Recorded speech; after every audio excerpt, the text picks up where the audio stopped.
Good evening and welcome to TV Tuần-san News of the Week. My name is Emma Doe. In what's making headlines this week, Prague agrees to extradite one of Trịnh Xuân Thanh alleged kidnappers. Filipino troops rescue a Vietnamese sailor held captive by militant group Abu Sayyaf. And Vietnam currently third on the medal tally at the Southeast Asian Games. In this week's top story, over 10,000 new cases of dengue fever have been reported in Vietnam in the past week. The virus carried by mosquitoes has infected over 90,000 people since the start of the year. Of those, 24 people have died and 76,000 others have been hospitalized. Across the hard-hit capital of Hanoi and southern Ho Chi Minh City, officials have been spraying chemicals over mosquito-prone areas and emptying containers of stagnant water. This year's spike in infections is up 42% compared to last year. The Ministry of Health says that's due to higher temperatures, more rain and rapid urbanisation that has promoted a mosquito breeding frenzy. There is currently no cure for the 4 strains of the virus. Those infected with dengue fever experience a high fever, exhaustion and in some cases a skin rash. A US war-era bomb has killed 6 Vietnamese villagers, including 3 children, after detonating in the central province of Thanh Hóa. The government's online mouthpiece, VGP News, reported that authorities believe the bomb exploded after people cut open the 105mm shell. A fifth of Vietnam's land is contaminated with unexploded bombs. More than 1,500 people are killed every year, while another 2,200 are maimed, according to official data.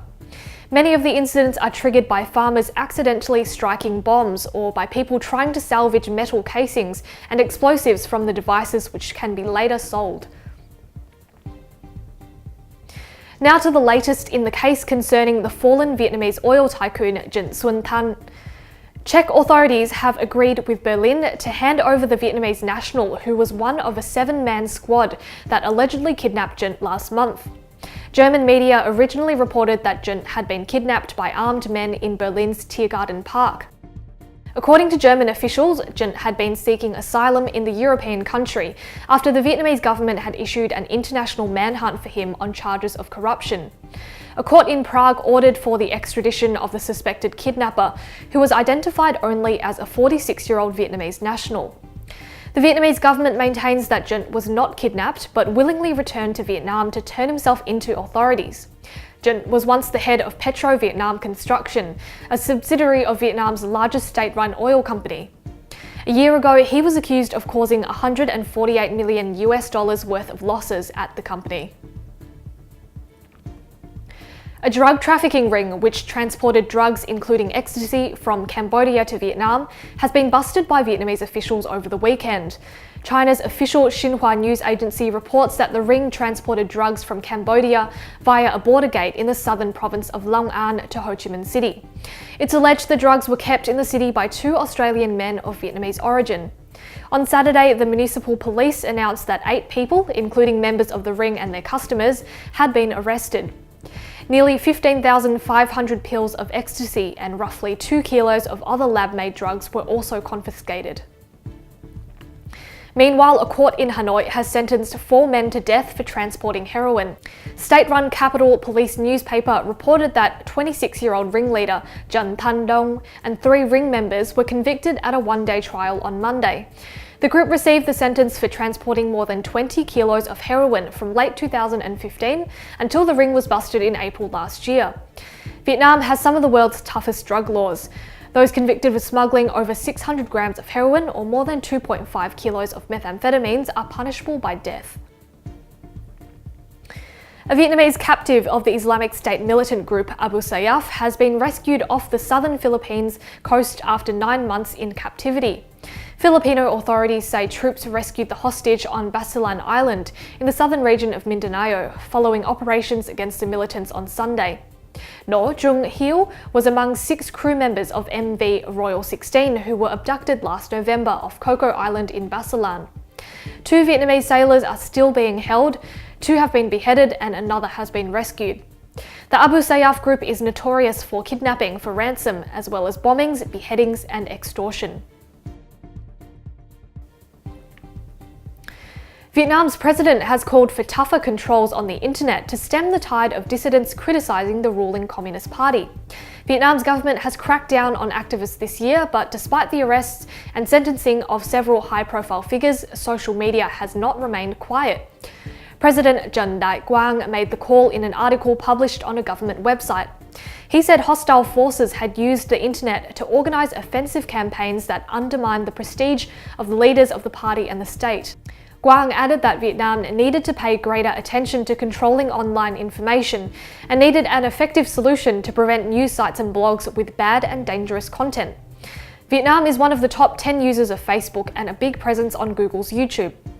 Meanwhile, Quang also highlighted threats to cybersecurity, saying Vietnam was under increasing attack by criminals seeking information and state secrets. In May this year, thousands of computers in Vietnam were affected by the WannaCry virus. Unemployment rates in Vietnam are highest among college graduates, a Bloomberg report has found. 17% of young people with university degrees are currently jobless. That's in stark contrast to the nation's overall low unemployment rate, which stands at 2.3%.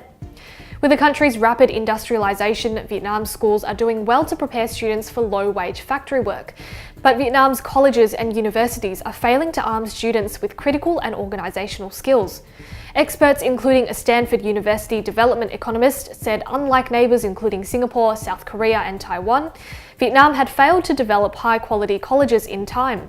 As a result, parents who can afford it send their children to overseas universities, including in Japan and Australia. A college graduate interviewed by Bloomberg said his curriculum was too heavy on theoretical training and Communist Party history. A spokesperson for the Vietnamese Ministry of Education acknowledged that the government was trying to improve the quality of training, but that progress was slow. Researchers from the Australian National University's School of Archeology have discovered a sophisticated trading network in southern Vietnam that operated over 3,000 years ago.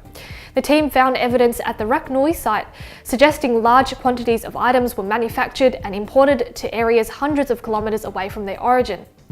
Researchers found sandstone grinding tools, used axe heads and other stone items, despite the area containing no stone resources.